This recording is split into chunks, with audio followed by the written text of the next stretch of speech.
Perfecto, calculo que ahí se verá bien. Vamos a poner el puntero láser. ¿Estamos bien? Sí. Bueno, buenas tardes, noches a todos. Para los que no me conocen, yo soy Martín Gómez Lastra, soy médico de planta del Servicio de Diagnóstico por Imágenes, hago neuroradiología, imágenes de cabeza y cuello, como les decía recién.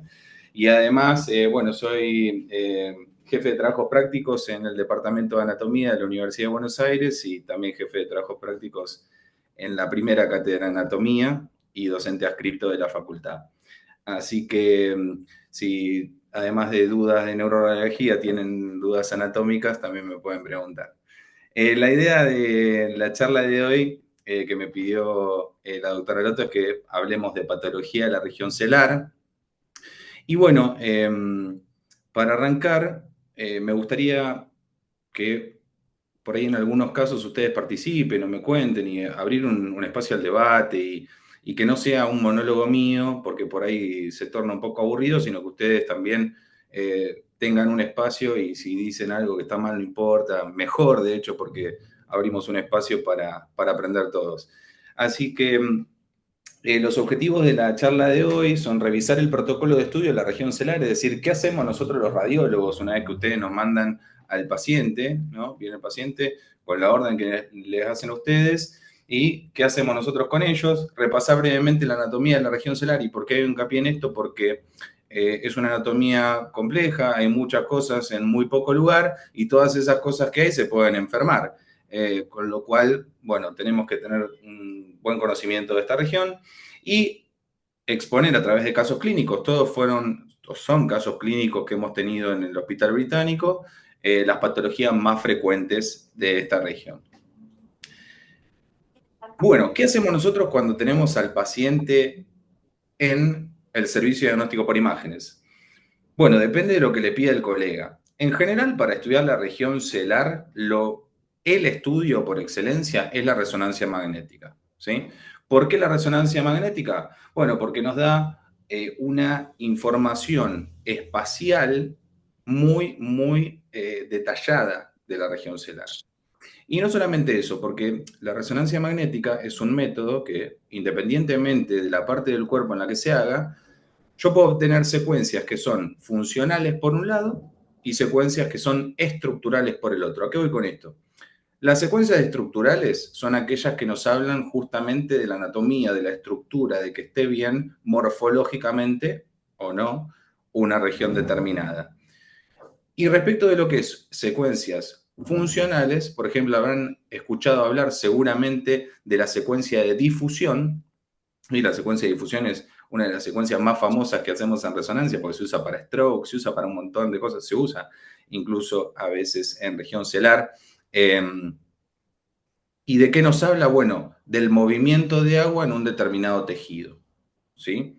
Entonces, esa es una secuencia que no me habla de la estructura ni de la anatomía, sino me habla de algo cualitativo, ¿sí? De qué es lo que está sucediendo con ese tejido, cuál es la funcionalidad de ese tejido.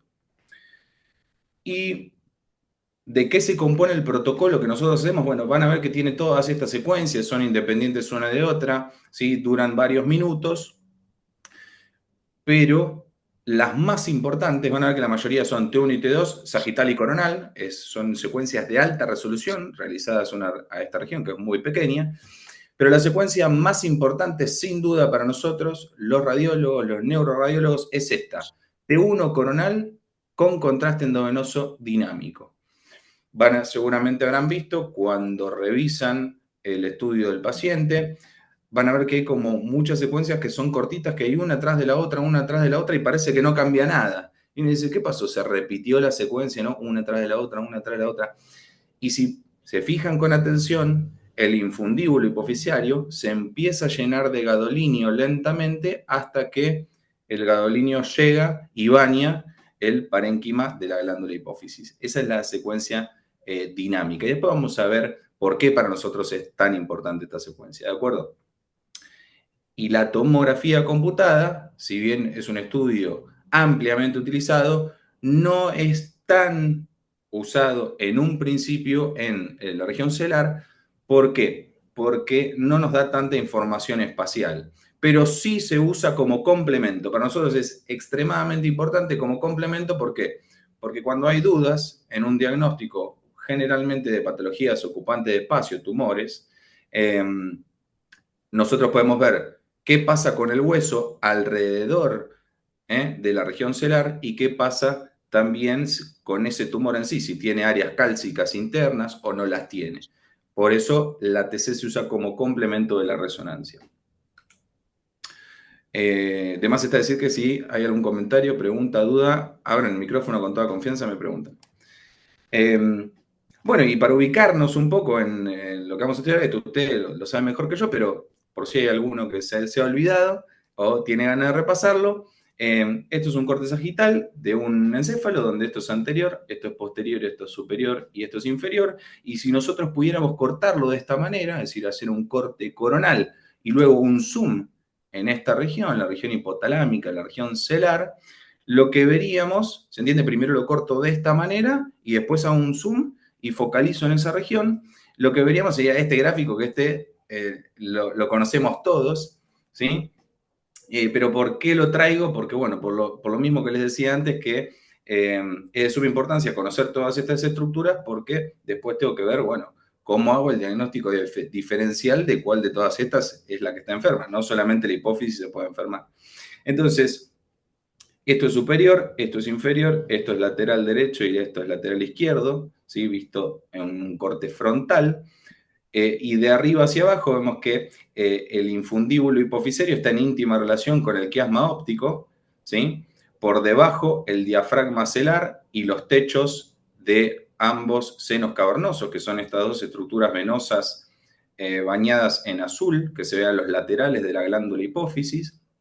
Y claro, la hipófisis sentada en su silla, ¿no? En la silla turca, la cual tiene por debajo dos cavidades neumáticas, que en realidad es una tabicada, que es el seno esfenoidal.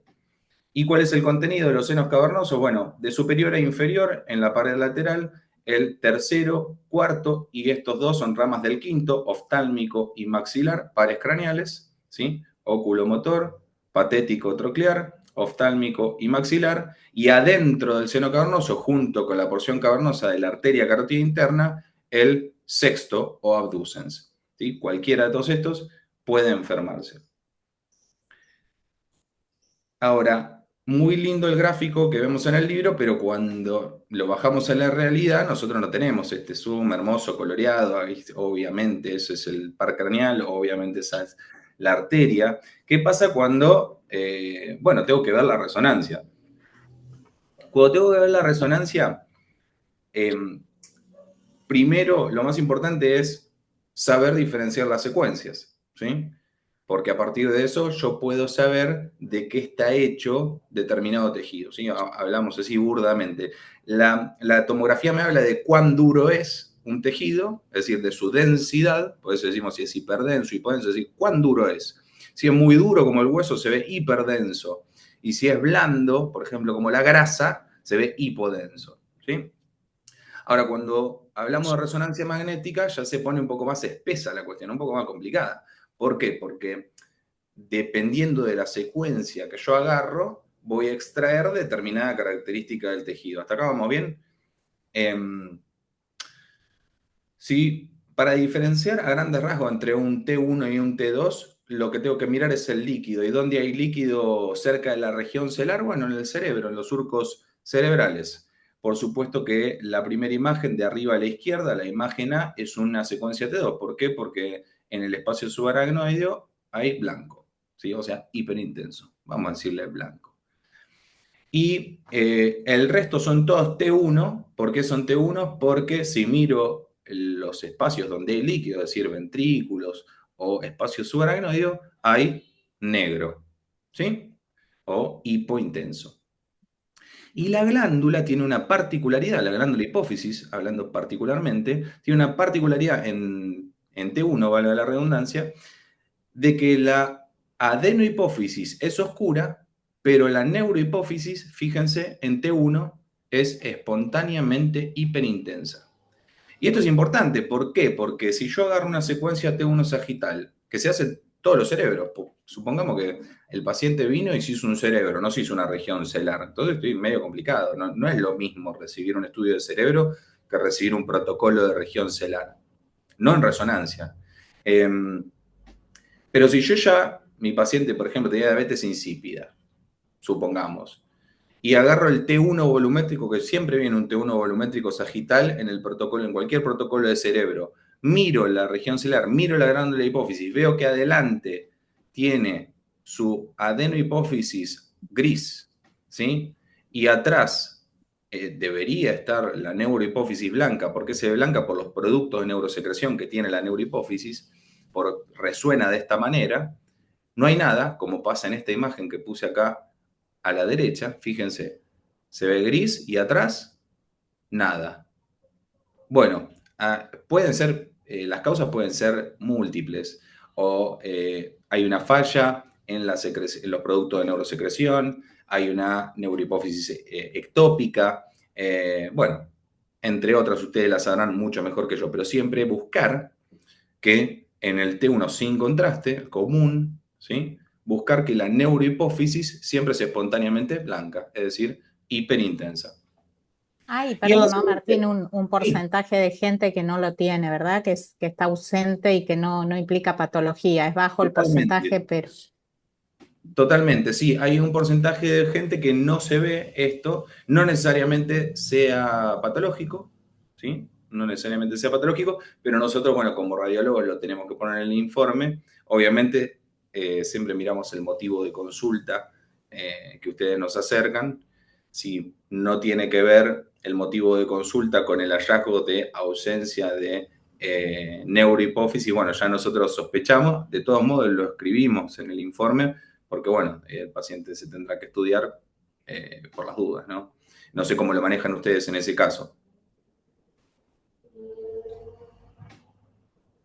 si no tiene síndrome poliúrico polidípsico, digamos, no se jerarquiza. En Claro, general lo buscamos cuando estamos cuando estamos estudiando una diabetes insípida, ¿no? Así que fantástico. si es solo es un hallazgo y no hay clínica, por supuesto, interrogamos bien respecto a si tiene poliuria polidipsia, le pedimos un iono y no más que eso. Perfecto, clarísimo.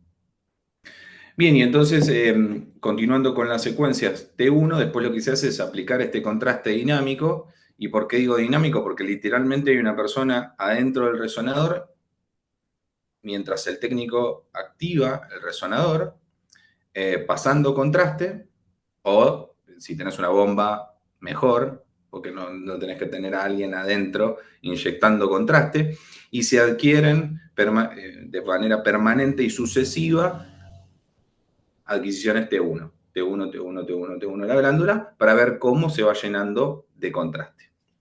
Después vamos a ver por qué esto es importante. Y por supuesto, siempre medir el tamaño, porque bueno, dependiendo de la fase de la vida y del sexo de la persona, va a variar la altura de la hipófisis. Bueno, y ahora sí, pasemos a las patologías más frecuentes, ¿sí? Que es lo que nos convoca. Eh, todas, todas estas imágenes están sumeadas porque vienen con el protocolo directamente de hipófisis, ¿sí? Yo los voy a ir ayudando en los primeros casos, capaz que en alguno le pregunto a ustedes qué opinan, qué les parece, si han visto alguno, si no, me dicen, aunque sea me pueden tratar de señalar dónde está la patología. Son casos fáciles, igual no se preocupen. El primer corte es un corte coronal en secuencia T1, ¿sí? Con contraste endovenoso. Y como me doy cuenta que es con contraste porque toda la glándula está blanca, ¿sí? Esto quiere decir que tiene contraste adentro. Y acuérdense que a los lados de la glándula estaban los senos cavernosos, que son lugares por donde circula sangre venosa, también están blancos. El infundíbulo también está blanco.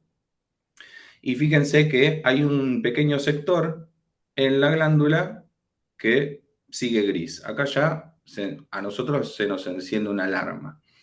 Hay un área que no tomó contraste, ¿sí?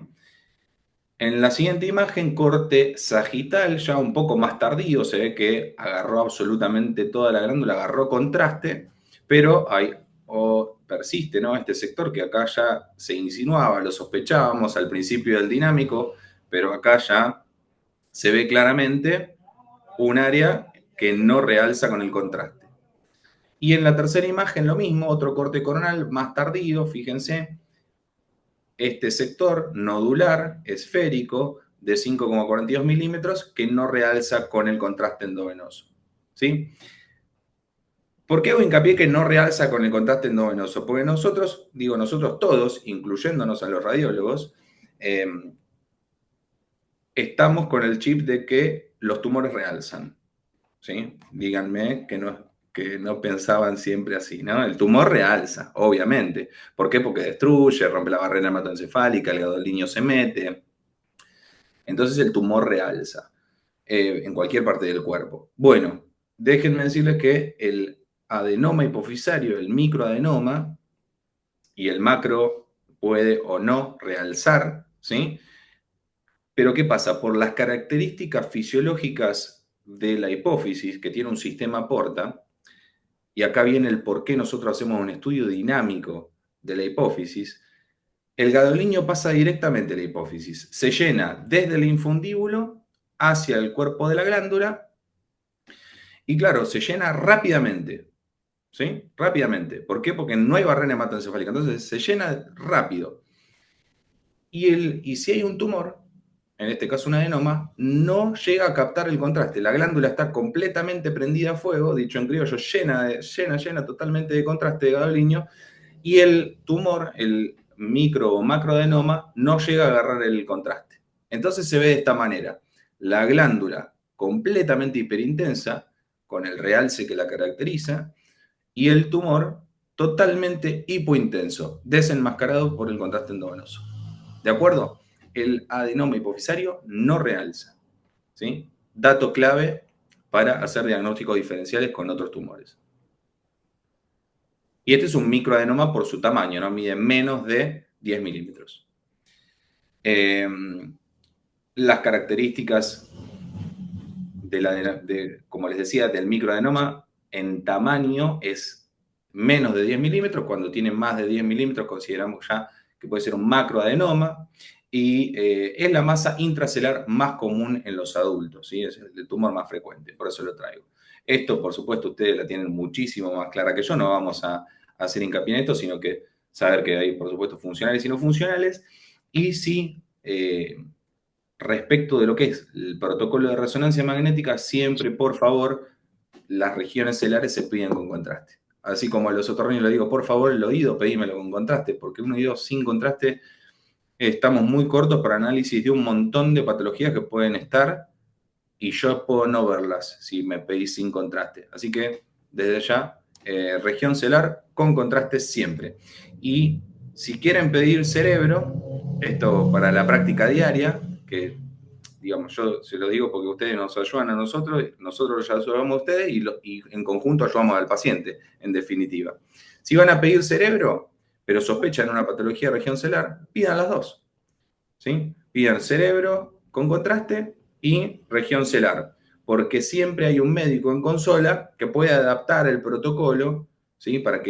Primero, para que el paciente, estos son estudios largos, para que el paciente no esté tanto tiempo y focalizar, ¿no? Ya tirar un cerebro, ver más o menos que el cerebro es normal y después sí, focalizar en la región celar y ver si hay una patología en este lugar. Seguimos. ¿Dudas hasta acá? ¿Venimos bien? No, yo Más o te quería menos. preguntar, Martín, si tenés alguna para mostrar lo de los grados de Hardy y de Knox. No traje acá esa diapo donde se muestra, pero puedo conseguir, le mando la clasificación, ningún problema. Dale. Sí, porque es Eso importante eso, viste, que para el tema de la invasividad y demás, y a veces uno, este, totalmente. Sí, hay acá cuando hablo un poquito de claro, por macro, ahí cuando muestres alguna imagen, por acá ahí, tengo ¿no? el NOS, que es el que usamos nosotros, Sí, pero ahora se los muestro. bien, Eh, Quería primero que vieran bien. que el adenoma, bueno, cuando tiene más de 10 milímetros, puede ser un macroadenoma. Hablando de este macroadenoma, doctora, fíjese que es similar al que me mostró el día de hoy, eh, que tiene la primera imagen, bueno, es una ATC, por supuesto, una ATC. ventana ósea. ¿Qué es lo que muestra la ventana ósea? Bueno, primero que el tumor que afecta a la glándula no tiene áreas cálcicas adentro. Punto uno, importante para nosotros. No tiene calcio adentro, ya dividimos aguas. Punto dos, hay un remodelado de la silla. ¿Sí? Hay un remodelado, no tiene el tamaño habitual, sino que este tumor, evidentemente, pasó el tiempo, y bueno, fue remodelando. ¿Y qué tipo de remodelado tiene? Bueno, justamente hay un afinamiento de la corteza sin destrucción, sin compromiso permeativo, eso es importante también. Digamos, qué tipo de remodelado genera en el hueso el tumor que aqueja a la glándula. En este caso es un simple remodelado, aumenta el tamaño de la silla sin destrucción ósea. Por ahí adelgaza la cortical, pero no mucho más. Yendo a la resonancia, corte sagital en secuencia T2, ¿por qué? Porque el líquido es blanco, ¿se acuerdan? Buscábamos líquido blanco, y fíjense una lesión expansiva centrada en la adenohipófisis heterogénea con áreas quísticas, ¿sí? En T1 se ve oscuro, fíjense la neurohipófisis cómo está acá atrás, apretadita, ¿no? No tiene mucho lugar, parece la línea D a las 5 de la tarde, pobre, está ahí totalmente aplastada hacia atrás por el macroadenoma. Y tras la administración del contraste endovenoso, fíjense cómo se va llenando de a poquito, este es el más tardío, pero cómo de a poquito se va, este sin contraste, cómo se va llenando, ¿ven? Primero gris, gris, y bien tarde ya va a terminar de agarrar contraste el tumor, pero esto es con el paso del tiempo. Otro tip clave, porque esto es fácil darnos cuenta de que hay un problema en la glándula, es un tumor grande. Pero ¿qué pasa cuando hay un macroadenoma que no es como este, que mide capaz que 20 milímetros, que mide 12, 10? Un tip clave para ver si la glándula está o no está afectada, o si tiene o no efecto de masa, es la posición del infundíbulo. Cuando el infundíbulo está corrido hacia un costado, ¿sí? Por eso son también tan importantes los cortes coronales, cuando está desplazado hacia un costado, por ejemplo, en este caso hacia la izquierda, la mayor cantidad de tumor está a la derecha.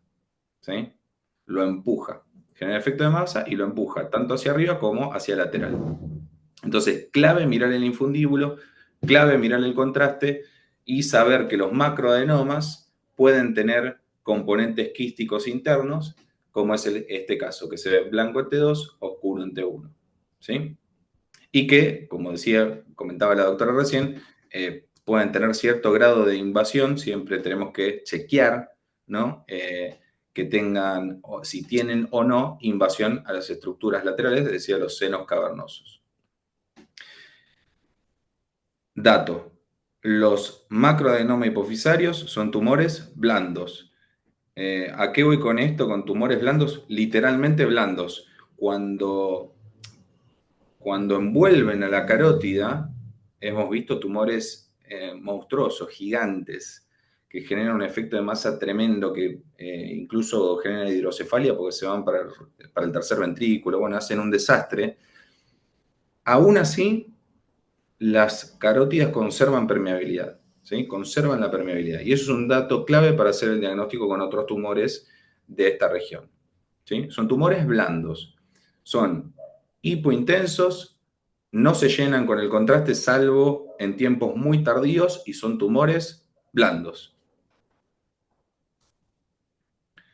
Bien, lo que hablábamos recién, cuando son macroadenomas más de 10 milímetros, lo que sucede es que pueden tener áreas quísticas, ¿sí? Pueden tener hemorragias también, eso me olvidé decirles, pueden tener hemorragias también, y eso se ve como áreas hiperintensas en secuencias T1, el acúmulo proteico se ve como hiperintensidades en T1, pero la degeneración quística es relativamente común en los macroadenomas. Y tienen esta morfología característica en 8, ¿por qué? Porque, claro, de la silla para arriba está el diafragma celular, ¿no? Y para salir del diafragma tienen como una cinturita, ¿no? En el medio, y después continúan hacia arriba, y tiene esta forma de muñeco de nieve o de 8, característica de los macroadenomas. Lo que hablábamos recién, que lateralmente invaden los senos cavernosos y esta es la clasificación de NOSP, que es la que nosotros utilizamos habitualmente. Después yo si quieren les puedo mandar tanto la clasificación como ejemplos radiológicos de cada uno de los grados. Pero bueno, esta clasificación toma como referencia la arteria carótida interna, es una porción cavernosa y se fija, en pocas palabras, cuánto sobrepasa las líneas que se trazan respecto de la carótida. ¿Sí? Si la envuelve de forma completa, si pasa una línea lateral, si pasa una línea central, ¿de acuerdo? Es decir, cuánto se pasa de la silla hacia el lateral. Bueno, otra de las, esto lo van a ver también un millón de veces. Es más, nosotros lo vemos cuando informamos cerebros, protocolos de cerebro, porque, no sé, el paciente viene por cefalea o por queja cognitiva, incluso en ancianos. De vuelta, uno agarra el tono volumétrico, siempre, nosotros miramos todo, siempre hay que mirar la región celular, por más que el paciente venga por otra cosa totalmente distinta, pero vemos permanentemente quistes de la parsa intermedia o quistes de la bolsa de Radke en cantidad. Y bueno, son habituales, son muy, muy habituales. Son benignos, no hacen nada. Lo que sí puede pasar con estos quistes, y por eso el ejemplo que les puse no es el de un quiste habitual, porque un quiste eh, en general tiene contenido líquido. ¿Sí? Si tiene contenido líquido en T2, ¿cómo se debería ver? Blanco. Blanco. Tal cual, hiperintenso. Tal cual, igual que el LSR. Perfecto. Ahora, no todos los quistes de la bolsa de Radke, que les traigo uno exótico para que lo vean y no se asusten si les toca uno, o digan, este burro me puso que era un quiste de la bolsa de Radke, que ¿cómo va a ser un quiste si es negro en T2? ¿No? Este que informó el estudio no sabe nada, ¿eh? Pero bueno, les cuento que estos quistes habitualmente pueden tener alto contenido proteico, ¿sí? Pueden sangrar y eso hace que en T2 se vean oscuros y que en T1 se vean hiperintensos. ¿De acuerdo? Al revés de lo que se debería ver un quiste normal. Un quiste simple uno lo ve hiperintenso en T2 e hipointenso en T1. ¿De acuerdo? Como el LSR, se comporta de la misma manera que cualquier líquido. Ahora, en particular los quistes de la bolsa de Radke que nosotros vemos muy habitualmente que pueden acumular proteínas, un contenido espeso, pueden sangrar, ¿sí? Y esto, ¿qué es lo que conlleva? Que aumenten de tamaño y que se vean hipointensos en T2 e hiperintensos en T1, ¿sí?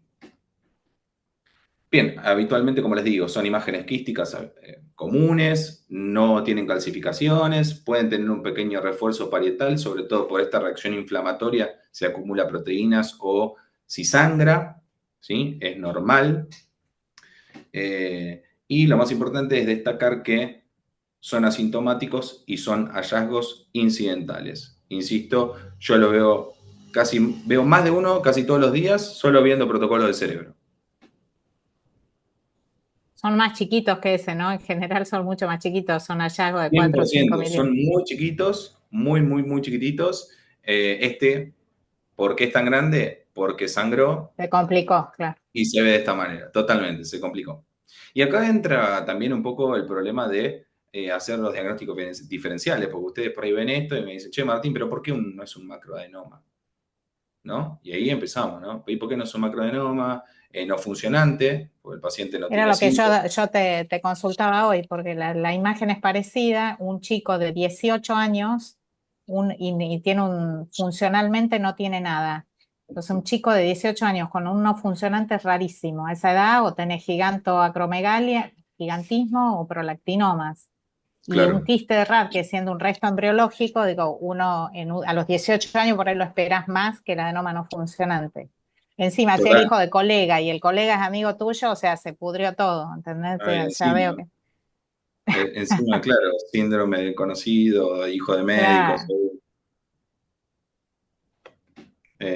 Pero sí, acá es donde nos empezamos a pelear, pero bueno, eh, también la experiencia empieza a jugar un poco más, a entrar un poco más en juego y bueno, sabemos que esta señal tan oscura como la de por ejemplo, de la arteria basilar. Fíjense qué coincidencia que lo que tiene dentro de la arteria basilar, que es sangre, y qué coincidencia que el contenido de este quiste es del mismo color que la arteria. Eh, entonces, bueno, ahí ya empezamos a discutir sobre señales y demás, y por eso está bueno igual, está bueno tener esto como diagnóstico diferencial. Quiste de la bolsa de Radke, complicado. Bueno, y ahora, si quieren, ustedes me pueden ayudar. Este otro caso, por ahí no es tan frecuente, pero podemos hacer el ejercicio de, al menos, eh, decir qué es cada, tienen una ayuda acá, ¿no? Pero qué es, qué hay, dónde está, qué les parece, cómo está, de qué está hecho, por lo menos, de qué está hecho esta, esta formación, dónde está dentro de la silla, está afuera, está en la región celar, extracelar, paracelar, supracelar. ¿Alguien se anima a comentar un poquito de esta imagen? Después la vemos juntos, no se preocupen. Es difícil, es difícil. Por ejemplo, a ver,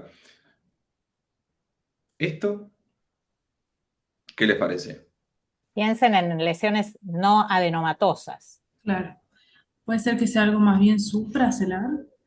Sí. Ok. Bien, este es primero, vamos a decir, ¿qué estudio es? Fuera.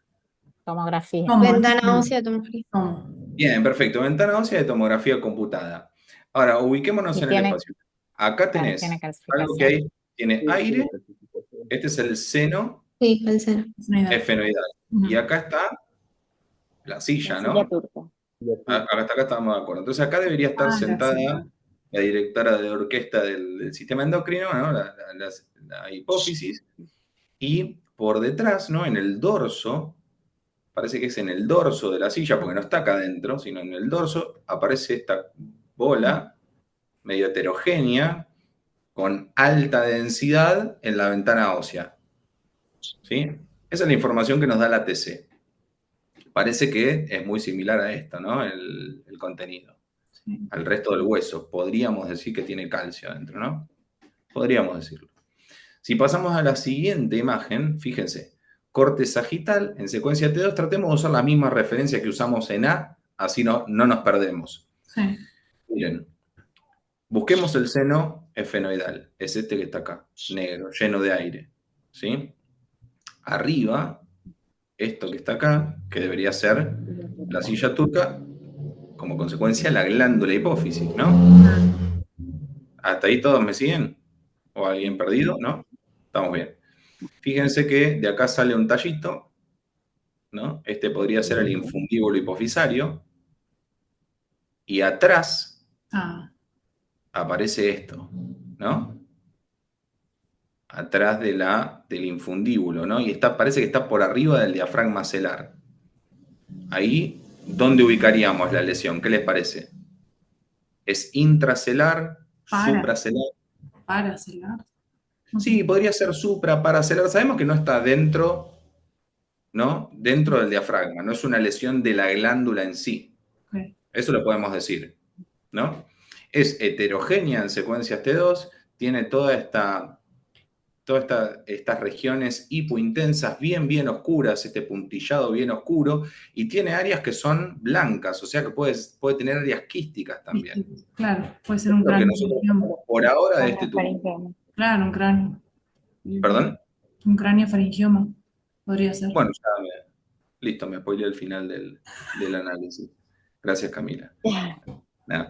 Bueno, está muy bien, es un craniofaringioma, pero hagamos el ejercicio de ver por qué es un craniofaringioma y no es otra cosa. Fantástico el diagnóstico. Si vamos a C, que sería una secuencia T1, porque el líquido es blanco, sin contraste, fíjense, neurohipófisis, adenohipófisis, ya habíamos ubicado el tumor, no tiene áreas espontáneamente hiperintensas en T1, o sea que no sangra, sí tiene este puntillado negro. ¿Por qué insisto con este puntillado negro? Porque el calcio se ve negro en T1 y en T2. Y ya sabíamos que tenía calcio con la TC. Nos ayudó la TC después, se hizo la TC después, nos ayudó a